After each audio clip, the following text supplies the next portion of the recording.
Você conhece esse som? Não é trovão, não é um foguete, é um GE90, 115 mil libras de empuxo por motor. Esse é o Boeing 777, o bimotor que atravessou oceanos quando todo mundo dizia que era preciso 4.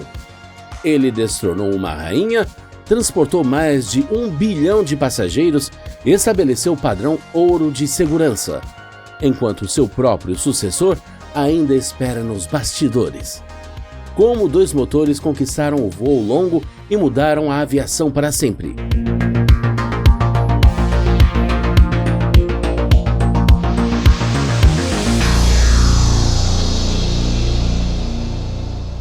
Volte aos anos 1980. A aviação de longo percurso era diferente.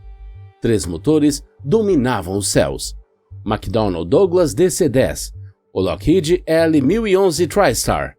Esses trijatos comandavam rotas intercontinentais não por serem elegantes ou eficientes, mas porque os reguladores não confiavam nos bimotores. A lógica era simples. Se você perde um motor sobre o Pacífico, ainda tem 2 funcionando. Redundância significava segurança, e segurança significava pelo menos 3 motores. A Boeing tinha seu jumbo, o 747, 4 motores, capacidade incomparável, a rainha dos céus, mas era grande demais e caro demais para a maioria das rotas em um mundo ainda em desenvolvimento. Aí vinha o 767, 2 motores, eficiente, mas pequeno demais para mercados densos e rotas longas principais. As companhias aéreas estavam no meio do caminho. Precisavam de algo que levasse de 300 a 400 passageiros sobre os oceanos, mas sem queimar combustível no nível do 747. Um jato na medida certa, nem grande demais, nem pequeno de menos. Mas aí está o problema. Os reguladores da aviação, incluindo a FAA, tinham uma regra: ETOPS. Normas para desempenho operacional estendido de bimotores. Determinava a distância máxima que um bimotor poderia voar do aeroporto mais próximo. No começo, o limite era só 60 minutos. Isso significava que os bimotores não podiam voar a mais de 60 minutos sem aeroporto para desvio. Proibidos de verdadeiras travessias oceânicas. Então o 767 da Boeing começou a mostrar seu valor. A confiabilidade melhorou, as falhas de motor diminuíram. No final dos anos 1980, o ETOPS foi ampliado para 120 minutos, depois para 180 minutos. De repente, os bimotores podiam cruzar o Atlântico. A indústria estava mudando e a Boeing percebeu a oportunidade. Não era só construir mais um jato, era mudar a forma como o mundo se conecta. Outubro de 1989. A United Airlines entra nos escritórios da Boeing com um problema. Precisamos de um jato que possa transportar de 300 a 400 passageiros pelo Pacífico. Precisa ser mais eficiente que o 747, mais capaz que o 767, e deve estar pronto até meados dos anos 90. A resposta da Boeing: vamos projetar junto com vocês. Isso foi revolucionário. As companhias aéreas sempre diziam aos fabricantes o que queriam, mas a Boeing virou o jogo. 8 companhias: United, All Nippon Airways, British Airways, Japan Airlines, Qantas, Cathay Pacific, American Airlines e Delta foram convidadas para o processo de design desde o primeiro dia, formando o que a Boeing chamou de Grupo Trabalhando Juntos. Quer corredores mais largos? Vamos falar das dimensões da fuselagem. Preocupado com o tempo de turnaround? Vamos otimizar a posição da porta de carga. Quer economizar com o treinamento da tripulação? Vamos fazer a cabine parecida com a do 757 e 767. Cada decisão foi em conjunto, cada detalhe debatido. Não era a Boeing criando um jato e torcendo para as companhias comprarem. Era as companhias construindo seu jato perfeito com os engenheiros da Boeing. O programa começou como 767X, um 767 esticado e para longa distância. Mas quanto mais Boeing as companhias falavam, mais claro ficava. Um 767 esticado não bastava. Eles precisavam de uma aeronave totalmente nova. Então a Boeing foi com tudo. Projeto do zero, fuselagem maior, sistemas mais avançados. Um jato bimotor feito para substituir os trijatos e quem sabe até o 747. Aí veio a grande sacada na engenharia. A Boeing fez o 777, o primeiro jato 100% projetado digitalmente usando gráficos tridimensionais pelo software CATIA. Nada de maquetes físicas, nada de modelos de argila, tudo primeiro no ambiente digital. Por que isso era importante? Porque a Boeing podia testar o encaixe de cada peça virtualmente, linhas hidráulicas, chicotes de fio, suportes do motor. Se duas peças batiam no computador, já pegavam antes de fabricar. O 777 seria o jato mais preciso já construído. Em outubro de 1990, a United Airlines fez um pedido de 34 aviões com opção para mais 34, o maior pedido da história da Boeing até então. 9 de abril de 1994, o primeiro 777 saiu da fábrica da Boeing em Everett. Milhares de trabalhadores, centenas de representantes das companhias aéreas, todos de olho naquele gêmeo branco brilhante. A Boeing estava apostando seu futuro. A mensagem era clara: não precisa de 4 motores para voar longe. 2 bastam perfeitamente.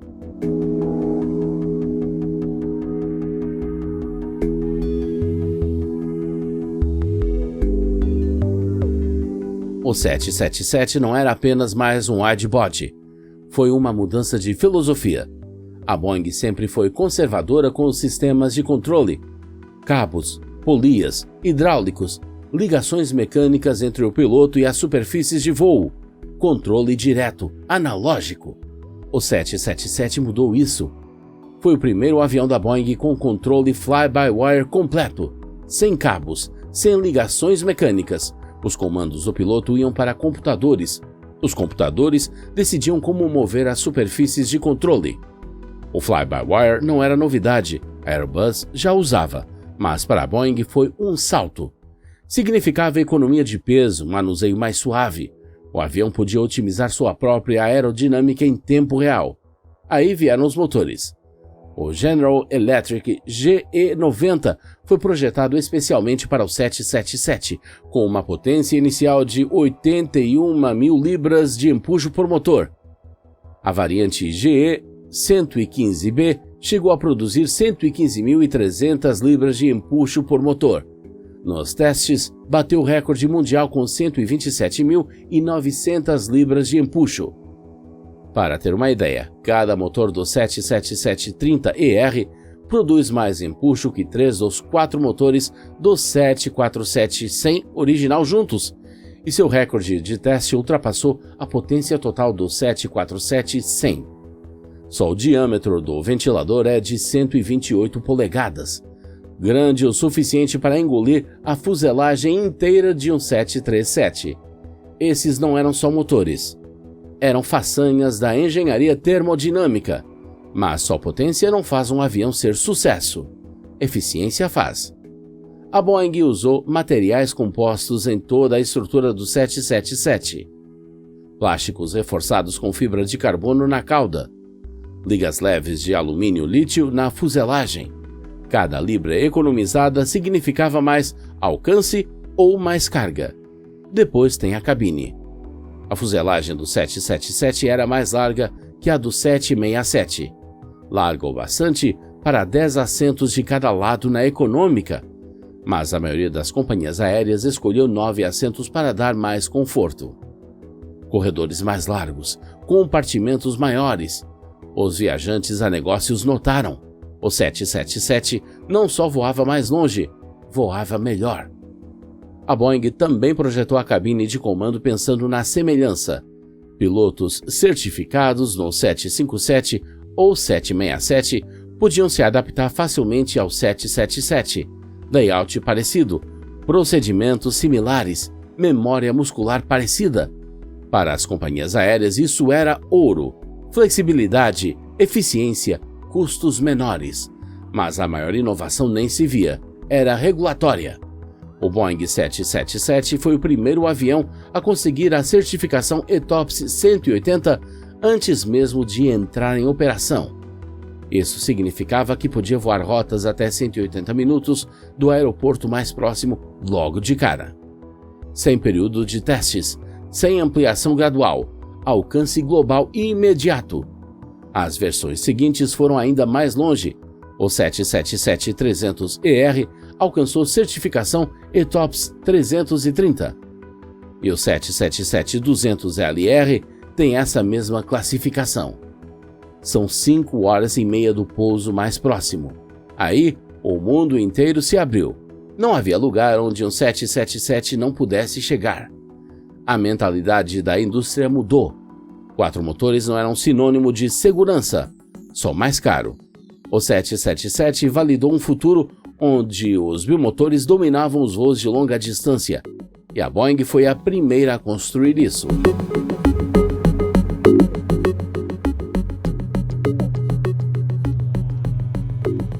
Construir a aeronave era uma coisa, provar que ela sobreviveria no mundo real era outra. O programa de testes da Boeing foi exaustivo. Engenheiros submeteram a fuselagem a testes de estresse que nunca aconteceriam em operação. Eles dobraram as asas para cima até que se flexionassem 7 metros nas pontas. Carregaram a fuselagem até o limite de colapso. Testaram sistemas hidráulicos, elétricos, controles ambientais, cada componente forçado além dos seus limites operacionais. Por quê? Porque a Boeing tinha que provar que o 777 era a prova de balas. O primeiro 777 fez seu voo inaugural em 12 de junho de 1994. Os pilotos relataram um manuseio quase perfeito, suave, responsivo, estável. Mas a FAA e os reguladores internacionais não se importavam com suavidade. Eles se importavam com segurança. E para um jato bimotor buscando certificação ETOPS 180 imediata, o nível de exigência era mais alto do que nunca.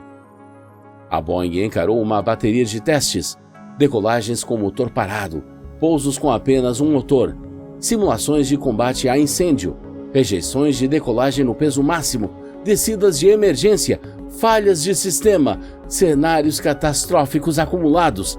O 777 passou em tudo. Então veio o teste real, os testes operacionais da United Airlines. A United colocou o 777 pré-entrega para rodar em condições reais de companhia aérea, passageiros reais, carga real, clima real, horários reais. O resultado? Confiabilidade quase perfeita. Aquele tipo de desempenho que faz os gerentes operacionais de companhias aéreas sorrirem.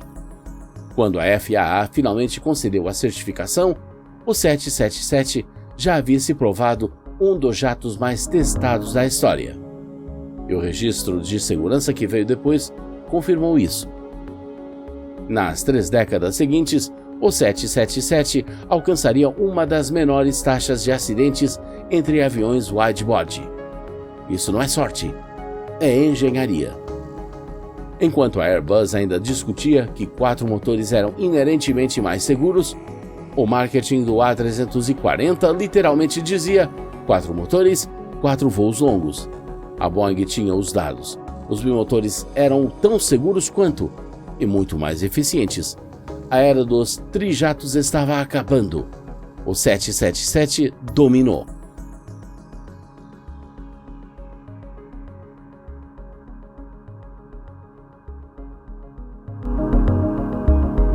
Junho de 1995. A United Airlines coloca o primeiro 777-200 em serviço comercial. Londres Heathrow para Washington Dulles. Um Boeing bimotor cruzando o Atlântico. O 777-200 básico era um trator. Autonomia de cerca de 5.240 milhas náuticas.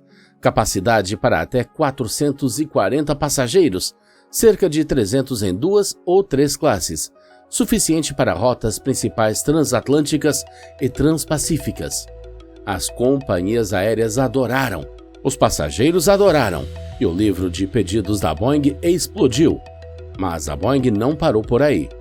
As companhias queriam mais autonomia, queriam abrir pares de cidades sem escalas para reabastecimento, queriam voar da costa oeste dos Estados Unidos da América direto para o Sudeste Asiático, da Europa para o Pacífico Sul, direto. Surgiu o 777-200ER, autonomia estendida, tanques de combustível maiores, trem de pouso reforçado para maiores pesos de decolagem, motores mais potentes. A autonomia saltou para 7.065 milhas náuticas. Agora dava para voar de Los Angeles a Sydney, Los Angeles a Londres, Paris a Tóquio. Rotas que antes exigiam uma parada ou um 747 agora podiam ser feitas por um bimotor mais eficiente. O 200ER virou a espinha dorsal das operações de longa distância para British Airways, Cathay Pacific e All Nippon Airways. Abriu mercados, viabilizou crescimento, tornou a aviação de longo curso acessível para companhias que não conseguiam encher um 747. E aqui está o ponto-chave. O 777 não estava só substituindo trijatos, estava substituindo 747s em rotas onde a capacidade não justificava um jumbo, mas a autonomia ainda era essencial. A Boeing estava comendo parte da própria venda de 747, mas não importava. Cada 777 vendido era mais lucrativo que um 747, e ainda impedia que a Airbus roubasse fatias do mercado. Clientes de lançamento como United, British Airways e Cathay Pacific viraram evangelistas, mostraram a confiabilidade do 777, publicaram dados de desempenho, provaram para outras companhias que esse bimotor podia fazer o que 4 motores costumavam fazer. Pedidos vieram em grande volume da Ásia, Europa e Oriente Médio. O 777 estava se tornando um padrão global, e a Boeing mal tinha arranhado a superfície do que a plataforma podia fazer. A era dos trijatos não estava só terminando, estava desmoronando. A economia era irrefutável. Por que voar com 3 motores quando 2 dão conta? A Boeing tinha seu sucesso, mas o melhor ainda estava por vir.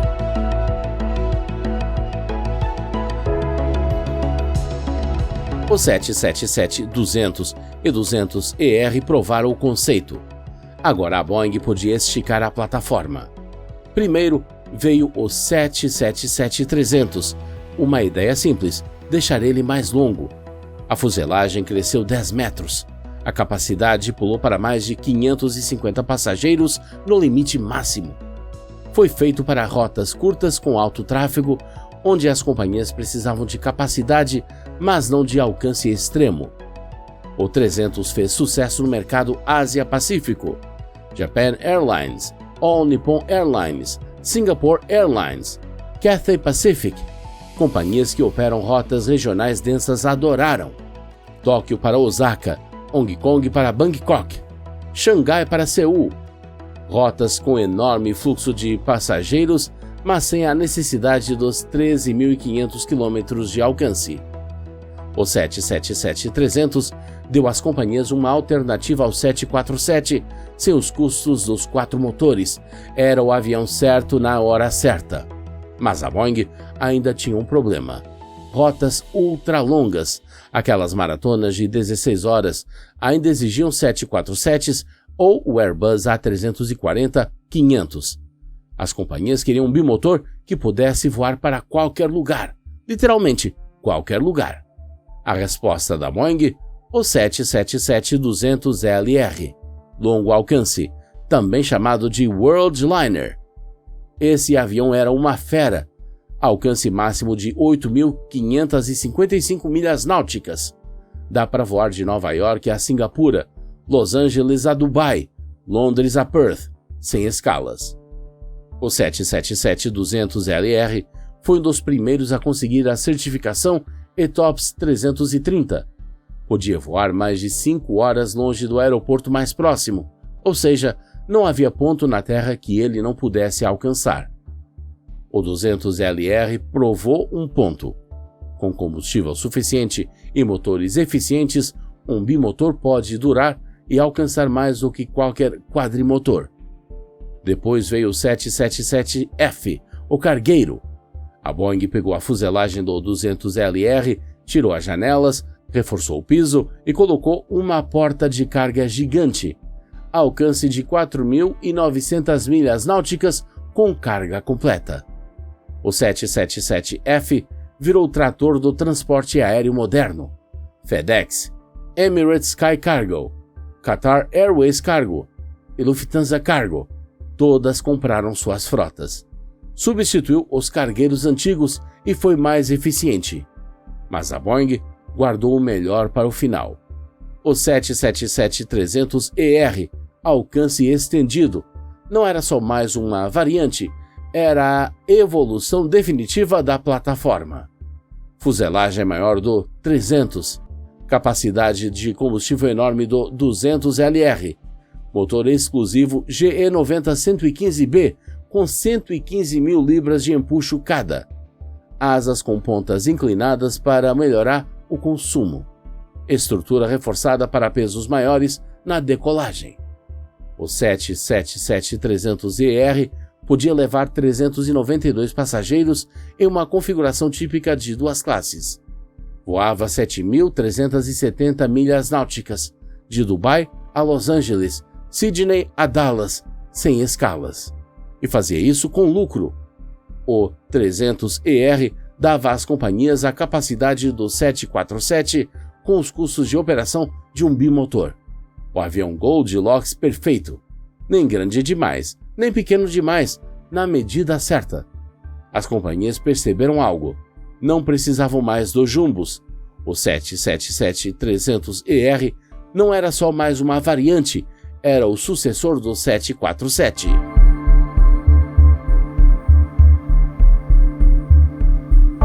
Se tem uma versão que define o legado do 777, é o 300ER. As companhias aéreas não só compraram essa aeronave, como montaram toda a sua malha de voos de longa distância em torno dela. A Emirates é o exemplo mais emblemático. A companhia que transformou o 777-300ER num ícone. A Emirates opera mais de 119 deles, mais do que qualquer outra empresa aérea no mundo, e também voa para todos os lados. Dubai a Nova York, Dubai a Los Angeles, Dubai a Sydney, Dubai a São Paulo. 6 continentes, voos de 7 horas, maratonas de 16 horas. O 300ER faz tudo. Por quê? Porque a economia faz sentido. Mas não foi só a Emirates. Qatar Airways, Singapore Airlines, Air France, British Airways, Cathay Pacific, ANA. Todas as grandes companhias de longa distância compraram frotas de 300ERs. Esse avião virou sinônimo de viagem premium. A Qatar Airways lançou sua classe executiva K-Suite no 777-300ER. A Cathay Pacific reformulou suas cabines. A Singapore Airlines o colocou em rotas principais. O 777-300ER não era só um avião.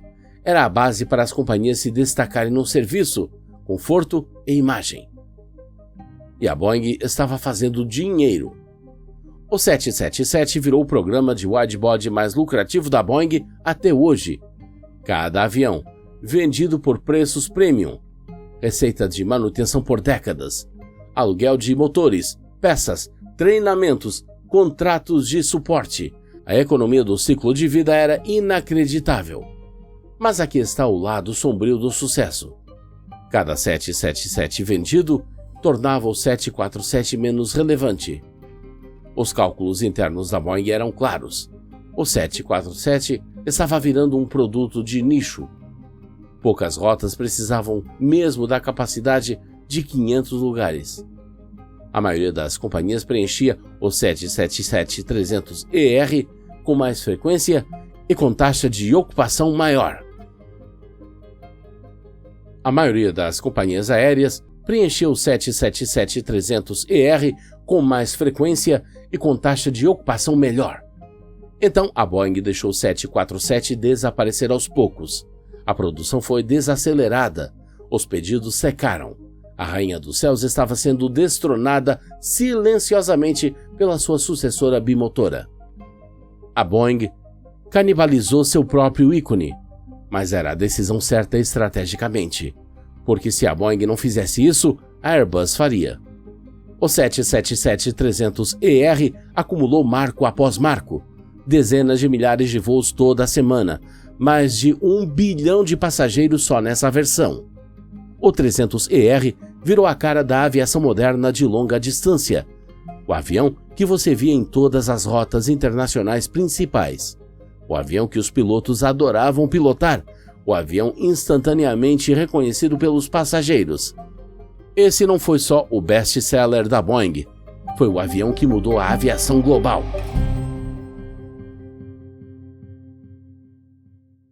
"30 anos. Mais de 1.770 aviões entregues. Mais de 60 companhias aéreas operando. O 777 não era só um jato, é uma infraestrutura. O alcance operacional é impressionante. Você vai ver 777 em maratonas ultralongas de 16 horas, de Singapura a Nova York, e também voos curtinhos de 40 minutos entre Tóquio e Osaka. Essa versatilidade é rara. A maioria dos jatos é otimizada para um único tipo de voo, curto, médio ou longo alcance. O 777 faz os três numa boa. Confiabilidade virou sua marca registrada. Para a companhia aérea, isso é ouro. Cada atraso custa dinheiro, cada cancelamento irrita passageiros. O 777 simplesmente funciona. Mas nenhum avião é perfeito. Já aconteceu acidente. A taxa de acidentes do 777 por milhão de voos está entre as mais baixas da história da aviação. Isso não é publicidade, é fato estatístico. Companhias confiam, passageiros confiam, reguladores confiam. A Boeing projetou o 777 pensando numa vida útil de 30 anos. Muitos modelos mais antigos já estão sendo aposentados ou convertidos. A parte interessante, eles não estão indo para o ferro velho. Os 777 estão virando cargueiros. Até os primeiros modelos, 200, estão ganhando uma segunda vida carregando mercadorias para FedEx e UPS. É uma prova da solidez do projeto. Esses jatos foram feitos para durar. Mais de 60 países operam 777. Isso vai além da economia, é impacto cultural. Quando a companhia aérea de bandeira de um país voa de 777, é um recado. Estamos conectados, somos modernos, somos globais. Por 3 décadas, o 777 foi o padrão ouro e continua voando forte.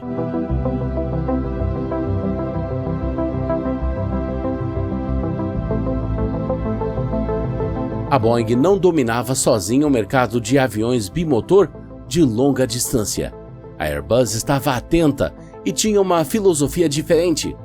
Nos anos 1990, enquanto a Boeing apostava tudo no 777, a Airbus insistia em 4 motores. O A340 chegou com um slogan simples: 4 motores, 4 destinos longos. A ideia era a percepção de segurança. Os passageiros se sentiram mais seguros com 4 motores. As companhias teriam redundância. As restrições ETOPS não importariam. Mas o mercado não se importava com a aparência, importava a economia. O A340 consumia mais combustível, custava mais manutenção, precisava de mais reversores de empuxo, mais pneus, mais de tudo. E não oferecia vantagem relevante em alcance ou capacidade em relação ao 777. As companhias começaram a escolher o 777. O A340 teve dificuldades para competir. No meio dos anos 2000 estava claro. Aviões quadrimotores de fuselagem larga estavam morrendo. O 777 estava ganhando. Airbus teve que reagir. Não podia deixar a Boeing dominar o longo curso para sempre. Então, desenvolveu o A350. Um projeto novo, bimotor, fuselagem larga, feito especialmente para desafiar o 777. A Airbus trouxe fuselagem de compósito de fibra de carbono, motores Rolls-Royce mais eficiente, cabine mais silenciosa. sistemas fly-by-wire modernos. Era a resposta da Airbus ao 777-300ER. E deu certo. Companhias que queriam o que há de mais moderno escolheram Airbus. Outras, frustradas com os enganos do 777X, também migraram para Airbus. Nos anos 2010, as batalhas estavam traçadas. 777 contra A350, bimotor contra bimotor, Boeing contra Airbus. Mas a Boeing tinha outro problema: competição interna. O 787 Dreamliner estreou em 2011, um bimotor menor, ultra silencioso e eficiente, criado para rotas ponto a ponto de longa distância. Tinha alguma sobreposição com modelos do 777 em capacidade, mas com tecnologia mais recente e melhor economia. As companhias tinham que escolher: comprar mais 777 ou migrar para 787. Algumas escolheram o 787, United, American, ANA. Todas compraram grandes frotas e começaram a aposentar os 777 mais antigos. A Boeing estava se canibalizando de novo, mas dessa vez não era intencional. Os atrasos e problemas na produção do 787 fizeram o 777 continuar sendo fabricado muito além dos planos originais, o que acabou sendo uma bênção, porque as companhias ainda precisavam de aviões com 300 a 400 assentos para rotas densas, e o 777-300ER servia perfeitamente a esse papel. A dinâmica do mercado ficou clara. Para rotas ultralongas e de menor capacidade, 787 ou A350. Para rotas trunk, de longo curso e alta capacidade, 777-300ER ou A350-1000. O A350-1000 virou o principal rival do 777. Capacidade similar, alcance parecido, economia comparável. As companhias passaram a ter uma escolha real: o robusto e comprovado 777 da Boeing ou a tecnologia mais nova da Airbus. A uniformidade das frotas começou a pesar mais. Se você já usava Airbus, o A350 fazia sentido. Se era uma empresa Boeing, o 777 encaixava melhor. Mas o cenário competitivo estava mudando. A Boeing não podia se apoiar no 777-300ER para sempre.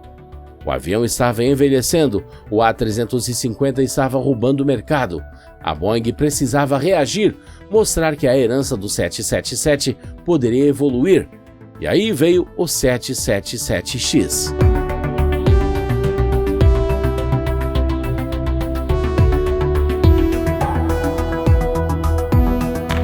Novembro de 2013, Dubai Air Show. Boeing apresenta o programa 777X. Era o próximo capítulo. O 777 reinventado para uma nova geração, maior, mais eficiente, mais avançado. A Boeing prometeu pontas de asa dobráveis, as primeiras em um jato comercial. Asas compostas para economizar peso, gigantescos motores GE9X, os maiores motores a jato já construídos, uma cabine nova com iluminação melhor, janelas maiores, mais espaço acima das cabeças. 2 modelos, o 777-9 para até 422 passageiros em cabine, com 2 classes e alcance de 7.285 milhas náuticas. O 777-8, menor capacidade, mas alcance maior, 8.745 milhas náuticas. Depois, a Boeing lançou o 777XF, variante de carga para substituir o envelhecido 777F. Os clientes de lançamento se alinharam: Emirates, Qatar Airways, Lufthansa, Singapore Airlines, ANA, Cathay Pacific, Etihad. Todas as grandes companhias de voos longos entraram, menos os americanos. United, American e Delta, nenhuma delas comprou o 777X. Por quê? Sobreposição na frota. United e American investiam pesado em frotas 787. Delta estava comprando o A350. Para as americanas, o 777X não preenchia uma lacuna, era exagero. Mas os carriers do Oriente Médio e Ásia pensaram diferente. Emirates precisava de um substituto para o A380. Lufthansa queria um widebody de alta densidade. O 777X fazia sentido estratégico se fosse entregue no prazo. Não foi. O primeiro atraso veio em 2020. Certificação empacou. Os acidentes do 737 MAX afetaram a Boeing. A credibilidade despencou. Reguladores começaram a avaliar cada novo programa Boeing com mais desconfiança. A pandemia parou a aviação. As companhias adiaram entregas. O 777X virou jato para um mercado que nem existia mais. Em 2025, o 777X ainda não está em serviço. Voos de teste continuam. A certificação arrasta e as companhias perdem a paciência. Enquanto isso, a Airbus entrega A350 aos montes. A cada 777X atrasado, mais um pedido para a Airbus. O maior sucesso da Boeing está se tornando seu maior desafio. O 777X tem que funcionar, não só comercialmente, mas simbolicamente, porque se fracassar, a Boeing pode perder de vez a liderança nos voos longos. As pontas de asa dobráveis são engenharia brilhante. Com as asas abertas, a envergadura é de 235 pés, muito larga para a maioria dos portões. Então as pontas se dobram no chão, reduzindo a envergadura para 212 pés. É o primeiro jato comercial com pontas móveis aprovadas para voo. Os motores GE9X são impressionantes. Cada um gera 110 mil libras de empuxo, mais silencioso que o GE90, mais econômico. O diâmetro do ventilador é 134 polegadas, maior que o do GE90. São os motores a jato mais avançados já feitos. A cabine é confortável para os passageiros. Iluminação LED para criar atmosfera, janelas maiores, teto mais alto, assentos mais largos, o que o passageiro moderno espera num widebody. Mas nada disso importa se o jato não for certificado, se as companhias não confiarem, se a Airbus continuar roubando pedidos. O 777X é a aposta da Boeing que o legado do 777 ainda pode crescer, que ainda há demanda por um jato de 400 lugares numa era de viagens fragmentadas. Mas fica a pergunta, o maior sucesso da Boeing virou agora seu maior peso? Enquanto a Boeing tinha dificuldades com o 777X, a Airbus não ficou parada. O A350-1000 foi lançado como concorrente direto do 777-300ER. Capacidade semelhante, alcance parecido, mas tecnologia mais avançada, fuselagem composta, cabine mais silenciosa, melhor eficiência de combustível por assento. Estava fácil de conseguir. Sem dramas de certificação, as companhias aéreas podiam encomendar e receber. A Qatar Airways virou a maior fã do A350. Receberam dezenas e dezenas deles. Usaram nas rotas principais. Construíram seu marketing em cima do melhor business do mundo na melhor aeronave do mundo. Outras companhias começaram a prestar atenção. A Cathay Pacific começou a comprar A350s. A Singapore Airlines fez o mesmo. Até a Emirates, cliente mais fiel da Boeing, pediu A350s pela primeira vez. O mercado estava mudando. Os atrasos da Boeing deram uma chance enorme para a Airbus e eles aproveitaram. Cada mês que a certificação do 777X demorava, era mais um mês para a Airbus vender o A350-1000. As companhias começaram a fazer cálculos.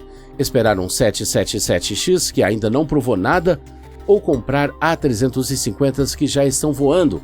Para muitos a resposta foi clara: ficar com a Airbus. Os pedidos nas frotas mudaram. A Qatar aumentou as encomendas do A350. A Cathay também. Até a Lufthansa, cliente lançamento do 777X, começou a apostar no A350. Esse é o pesadelo da Boeing. O 777 construiu o domínio da Boeing no longo curso por mais de 3 décadas. O A350 ameaça acabar com isso em menos de 10 anos. Mas aqui vai o detalhe. O A350 não é necessariamente melhor. É mais novo. E na aviação, o novo costuma vencer, mesmo que a diferença seja pequena. O 777-300ER ainda supera o A350.000 em alguns pontos, mais assentos, mais carga, melhor desempenho na decolagem. Mas o A350 tem a história, fuselagem de compósito, motores mais silenciosos, cockpit moderno, a percepção de ser a nova geração. E percepção importa. As companhias querem dizer aos passageiros que estão voando no jato mais novo e avançado. O A350 oferece essa história. O 777X deveria retomar essa narrativa, mas os atrasos custaram caro para a Boeing. A Airbus capitalizou a crise de credibilidade da Boeing. Os acidentes do 737 MAX criaram dúvidas. As empresas começaram a perguntar: podemos confiar no processo de certificação da Boeing? Podemos acreditar nos prazos? O A350 virou a aposta mais segura. Não mais seguro em termos de segurança real, mas mais seguro em termos de risco de negócio. Se você pede A350, sabe o que está comprando. Se pede 777X, é uma aposta de quando vai chegar de verdade. Para CEOs de companhias aéreas que gerenciam frotas bilionárias, certeza vale mais que desempenho. Por isso, os pedidos foram para a Airbus. E a Boeing viu seu domínio em aviões grandes ser corroído. O 777X precisa dar certo, não só tecnicamente, mas comercialmente, porque senão a Boeing corre o risco de perder o mercado dos aviões de corredor duplo que construiu com o 777 original. 3 décadas de domínio, um programa atrasado e, de repente, tudo está em risco. O que está em jogo não poderia ser maior. Deixe um pouco de lado a engenharia e a competição. Veja o que o 777 realmente fez. Ele transformou a infraestrutura da aviação global. A fábrica da Boeing em Everett, Washington, maior prédio do mundo em volume, funcionava com a produção do 747 e depois do 777. Milhares de empregos diretos, dezenas de milhares de empregos indiretos na cadeia de suprimentos. Para a economia dos Estados Unidos da América, o 777 é uma enorme exportação. Com preços de tabela, cada avião custa cerca de 300 milhões de dólares. Multiplique isso por mais de 1.170 entregas. Arredondando, são mais de 530 bilhões de dólares em valor de exportação ao longo de 3 décadas. Mas o impacto vai além do dinheiro. As companhias aéreas criaram modelos de negócio inteiros em torno do 777. A Emirates não seria um gigante global sem ele. Dubai não seria um mega hub sem os 777s conectando 6 continentes. O 777 permitiu a evolução do modelo Hub and Spoke. As companhias aéreas puderam concentrar o tráfego em grandes hubs e operar voos longos com eficientes aviões bimotor. Isso mudou o planejamento de rotas, mudou o preço das passagens, mudou a forma como viajamos. Para os pilotos, o 777 definiu um novo padrão. O fly-by-wire facilitou o controle. Milhares de pilotos construíram suas carreiras com a licença tipo 777. Para os passageiros, o 777 elevou as expectativas. Cabines amplas viraram padrão. Motores silenciosos, obrigação. Chegadas confiáveis, rotina. A economia do 777 permitiu às companhias aéreas reduzir tarifas. Mais gente pode voar internacionalmente. Esse é um impacto cultural. Famílias conectando continentes, estudantes indo estudar fora, negócios se expandindo no mundo todo. O 777 tornou a globalização algo literal. Também mudou a filosofia de design na indústria. O processo digital do 777, usando CATIA, virou padrão. Todo jato moderno, Boeing, Airbus, Embraer, Bombardier, é projetado em CAD 3D primeiro. O 777 provou que a prototipagem virtual funciona, que dá para eliminar maquetes físicas e ainda assim construir um jato perfeito. Essa abordagem economizou tempo, dinheiro e acelerou a inovação. A certificação ETOPS mudou por causa do 777. Os órgãos reguladores viram que o bimotor pode ser tão confiável quanto o quadrijato. Isso abriu caminho para o 787, o A350 e todos os modernos bimotor. O 777 não mudou só um programa de aeronave, mudou como toda a indústria opera. O 777 moldou o DNA da indústria e ainda não acabou. Os 777 vão voar pelos próximos 20 anos. Muitos aviões mais antigos estão sendo convertidos em cargueiros e vão operar até os anos 2040. Isso é uma vida operacional de 50 anos, 2 gerações de pilotos, 3 gerações de passageiros. O 777 não é só um avião, é infraestrutura, é legado, é a espinha dorsal que mantém o mundo conectado. Vamos falar de números. 11.664 milhas náuticas. Hong Kong a Londres, o caminho mais longo, sobre o Pacífico, sobre a América do Norte, 22 horas e 42 minutos no ar. 2005, um 777-200LR, o voo comercial sem escalas mais longo já registrado em distância. Doha a Auckland, Singapura a Newark, rotas que definem o ultralongo alcance, tornadas possíveis pelo 777. 40 minutos. Tóquio Haneda a Osaka Itami. All Nippon Airways. Um widebody com 500 assentos, mais curto que o trajeto diário da maioria das pessoas. O mesmo avião, extremos opostos. Mais de 1.770 aeronaves entregues. Estima-se 1,6 bilhões de passageiros transportados, um número impressionante, equivalente a voar quase 20% da população mundial, embora muitos tenham voado várias vezes. As histórias dos pilotos são lendárias. Capitães falam do controle do 777 com reverência. Suave, responsivo, previsível. É o jato que os pilotos querem comandar. Os passageiros têm suas próprias histórias. Pedidos de casamento a 40 mil pés, bebês nascidos em pleno voo, estranhos que viram amigos em jornadas de 16 horas. O 777 não é só Nada dura para sempre, nem mesmo o 777. Os primeiros 777 estão sendo aposentados. Companhias aéreas como United e British Airways começaram a retirar de circulação seus jatos mais antigos. Alguns são convertidos em cargueiros, outros ficam estacionados em desertos esperando peças para reaproveitamento. À medida que 787s e A350s entram nas frotas, os 777 mais antigos são substituídos. Há mudança econômica. Jatos mais recentes consomem menos combustível, precisam de menos manutenção, oferecem uma experiência melhor para os passageiros. Para as companhias aéreas é apenas negócio. Fora com o velho, dentro com o novo. Mas também há emoção nessa história. Pilotos que passaram a carreira toda voando 777 veem seus jatos desaparecerem. Passageiros que já voaram centenas de trechos em 777s os veem sumir das rotas. O 777-300ER ainda está firme. O foco da Boeing está mudando para o 777X e o 787.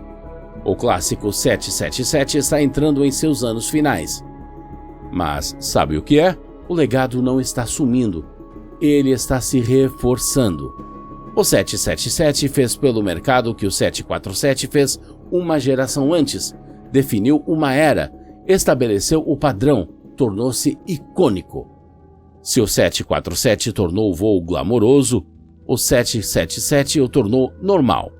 Tornou o voo de longa distância acessível, tornou a viagem global algo rotineiro. Tem uma beleza nisso aí. O 777 não era sobre espetáculo. Era sobre confiabilidade, sobre fazer o trabalho, sobre conectar o mundo sem alarde. E isso é legado. Daqui a 30 anos, historiadores da aviação vão olhar para o 777 do jeito que olhamos para o DC-3 ou o 707, um jato que mudou tudo.